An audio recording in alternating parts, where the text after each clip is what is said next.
second level shaman spells. Let's go.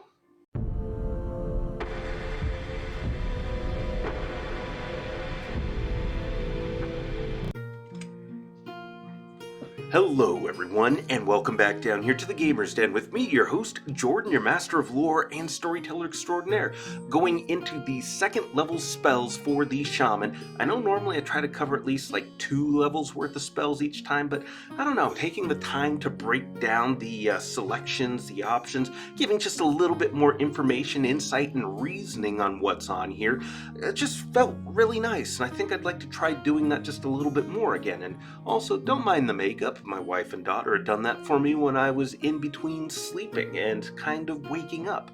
But before we get into all of that, if you're new here to the channel, go on down there, hit the subscribe button, and become a regular member here at the Gamer's Den. Or if you've already gone on ahead and listed yourself on such an incredible roster of legendary heroes, then go on down to hit the like button and share the video far and wide. But now, let's actually start getting into things here. For your second level spells as a shaman with this build that we're going for, we have Fear the Sun. Select one target a level, no two of which can be 30 feet apart. Forcing a fortitude save, on failure they gain light blindness, and when exposed to bright light, they become blind for 1 round and are dazzled in following rounds. If cast in bright light, targets are blinded immediately and dazzled at the start of its first turn. Now, I would say that they still get the fortitude save, but the text on that makes it sound like if this is cast in bright light, the targets are just blinded immediately with no save. So double check with your DM on that. I would say they still get a save myself, but it's worth just seeing what their reasoning is going to be. So that's pretty handy, because blinding a target is a very effective debuff, even if it's only for 1 level, or 1 round rather than a level, and dazzling them after is just a nice little kicker to just follow along after that. And the fact that you can hit multiple targets with this as you advance in level means that this is going to be useful for a ways into your adventuring career. Maybe not the highest level of opponents, but still effective. Then we have Resist Energy, which will be effective as you go on and on and on. Touch target creature, and for 10 minutes per level, they gain resistance 10 to your choice of acid, cold, electricity, fire, or sonic damage. Increases to 20 at 7th level and 30 at 11th level. So that's just, if you get hit with a fireball, that's just 10 damage straight off the top before you even factor in any fire resistance or reflex saves. So if you go with any of these, your party is going to be pretty reasonably well protected and reducing a ton of damage each round. And damage saved is... I was going to try to come up with something clever there, but my brain failed me last minute. So we're just going to move on now to Sickening Entangle. Target plants in a 40-foot radius up to 400 feet plus 40 feet per level, and for 1 minute per level, creatures moving through the area must make a reflex save or become entangled. The area counts as difficult terrain as well, and entangled targets can make a strength or escape artist check to escape, using the spell DC as the skill check or ability check DC. The vines, in this case, in this particular version of Entangle, are also coated with a poisonous sap, forcing a fortitude save or become sickened for 1d4 rounds afterwards. So not only are you reducing their movement, potentially halting their movement in a massive area, a very long distance away if you needed to, you're also potentially sickening them on top of it. This is a great area of control spell with a nice little debuff added on. Absolutely worth it, especially for that incredible duration. 1 minute per level? This is going to be lasting a couple of minutes already by the time you get second level spells. That's awesome to have. Now, the next spell is an interesting one. It's on the Shaman spell list, it's on several spell lists, but it's a pretty neat spell. Fool's Gold. Touch 1 gold piece per level, and for 10 minutes a level, a target carrying the affected coin must make an additional will save at this spell save DC when they make a saving throw against a spell, spell-like ability, or supernatural ability you create or effect. On failure, they take a -2 penalty on all saving throws against your magic effects as long as the gold piece is in their possession. Additionally, if the failed save is against an ability that is not harmless with a duration, that duration is doubled. So, Sickening Entangle, your Hexes, these all benefit from this spell. I mean, a -2 penalty on all of their saving throws, and lasting for 10 minutes per level on targets that are carrying these affected coins? That's amazing! So why do I rate this as a good spell rather than a great one? Because there's a bit of setup involved. First, the target has to have gold. Two, they have to have gold coins that you have cast the spell on. And then they have to fail to save. So there's a bit of setup to it. But if you're working with a party bard or rogue, somebody that can, or a vigilante, somebody that can slip the coins onto the targets prior to the fight breaking out, this is a great ambush opener.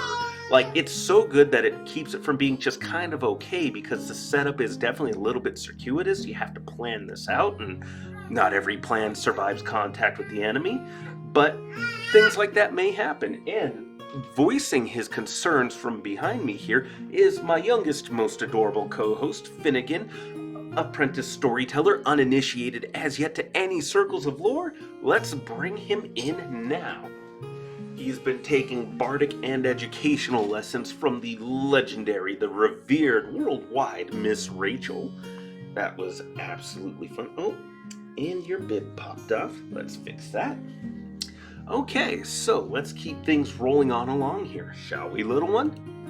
So, next we have Garrulous Grin. Select one target in 25 feet plus 5 feet every 2 levels. On a failed save for 1 hour a level, the target will have trouble meeting anyone's gaze and take a -4 penalty to bluff and diplomacy checks to convince anyone of the truth of their words or to influence their attitude. So, this is not a combat spell. This is a social encounter spell where your players have made it to the courtroom, or they are debating something in an actual court before royalty, kings, legislators, any kind of situation like that where skill checks are going to be the mainstay of the encounter. This is a great spell to have for that.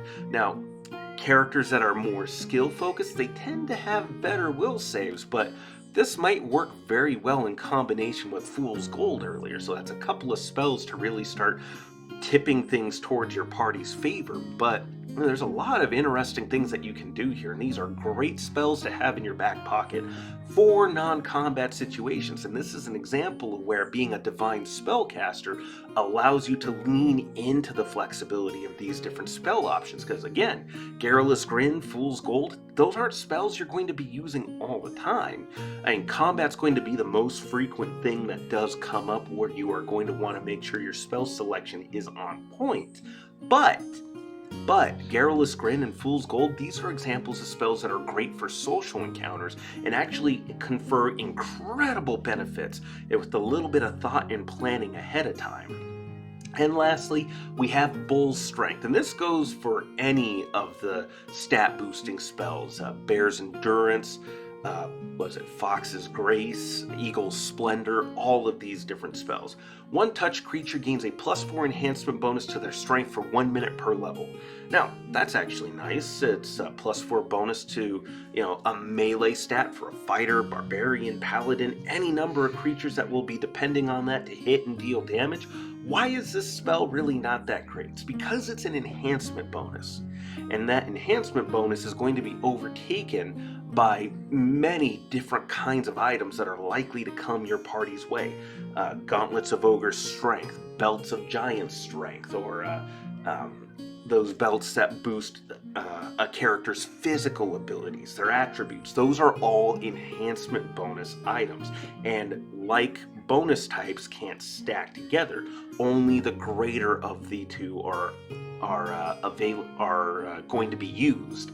So, Bull Strength, early levels before you've got these items, probably going to be handy. Might be worth having around just in case, but you have several other spells that are going to be just as, if not more useful, and they're quickly going to drop off out of usage as well, too. I mean, also the duration, 1 minute per level, that's not bad. I was just raving about it about it being a pretty solid length of time for sickening entangle, but for this, compared to an item that this is just going to be a permanent boost, no spell casting required, you're probably okay skipping this.